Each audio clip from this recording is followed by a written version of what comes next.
This part is very clear. You're nothing but a pawn, and you'll remain a pawn until you play. The rules are clear. Take what they give you, give away what you have to, and the difference is yours. The question is, how big is the difference? Are you really intending to win? Well, why not?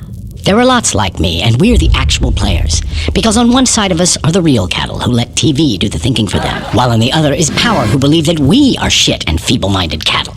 Over in the barn, they want us to take care of them. But a long time ago, they gave up on themselves, and now they won't lift a single finger. While those who have real power became more than the rest. Became gods. They sit so high up that they can't see us as either a serious enemy or a trusted friend. They have only one problem, that they're not immortal. That just leaves you and me. Sometimes I benefit you, other times you me. Everyone plays a game of their own. Think you're a player, do you? I play like the great ones. Take the authorities. Quite unceremonious, but they do have a few lively plays up their sleeves for the people. Every couple of months, they let them blow off steam. Elections, Black Friday, a new auto plant, the latest installment of Star Wars, the Super Bowl. And the people just gobble it up. But when people have holes in their pockets and nothing to eat, who's responsible for that? So now, without their beer and football, they need a sacrifice.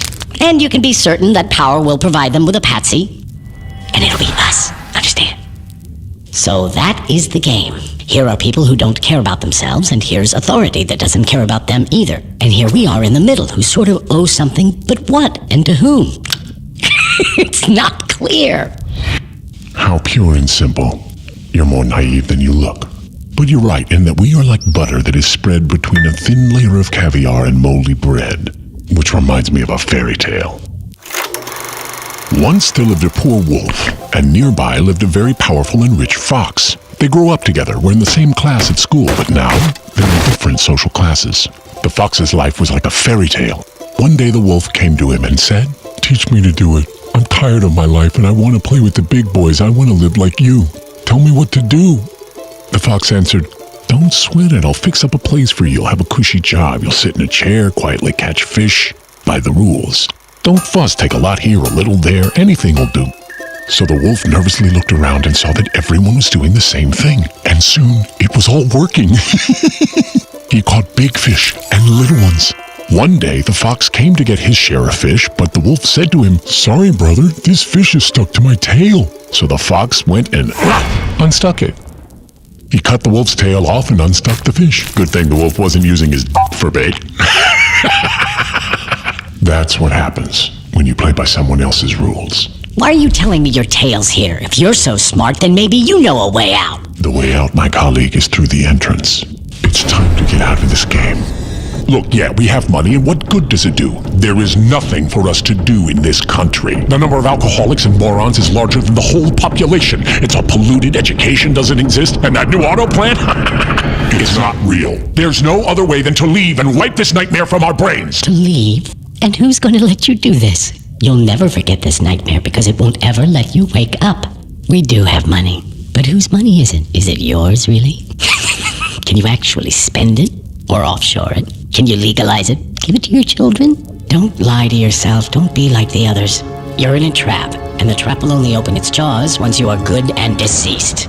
We can buy our way out of a criminal suit, maybe a nice mansion, a few cars, expensive tutors for the kids, but that's about it. See, you're like a hamster on a wheel, no freedom to be seen while the system rolls right on. Why don't I tell you a fairy tale, my special friend?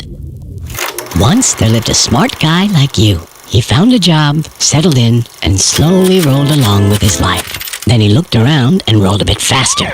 He was allocated a budget and he administered it wisely, and by the rules, he got his cut. You know what I mean? Why would you ever build a fence for $1 million when it can be done for so much more?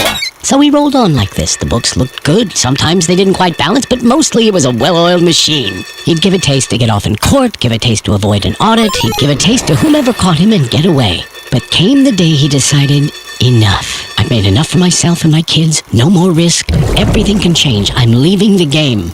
Quietly. I need to move my money out and leave. I got away from Grandma. I got away from Grandpa. I got away from the traffic cop, the prosecutor, and the tax police. And I can get away from you, Mr. Fox. And what? What? Just letting him go would have been a total loss for the fox. Nobody leaves. The fox hates feisty people. To those who want to leave, he gives a very tough time. Bounces them from the tax police to the DA to court, bleeds them dry, and tosses them in jail. You asked for it, gingerbread man. Why are you silent? Hello? Are you even here? Leave him alone. He looks like He's asleep. What can I say? You seem to be making some good points, so I didn't chime in. So what do you want?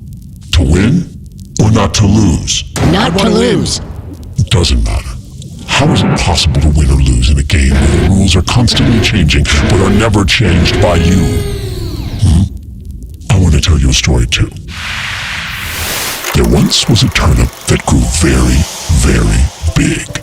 They started tugging it in different directions but just couldn't pull it out. The turnip creaks but it won't come out. Then one smartass said, why don't we just grab the turnip together and pull it in the same direction? They grabbed it, pulled really hard, and pulled out the turnip. It shined gloriously like the sun, so beautiful, so smooth. When the turnip was just sitting there, no one got anything at all. But after it was pulled, everyone had enough. There is one way alone for us to agree amongst ourselves, to finally write some rules ourselves. And that's when it will start.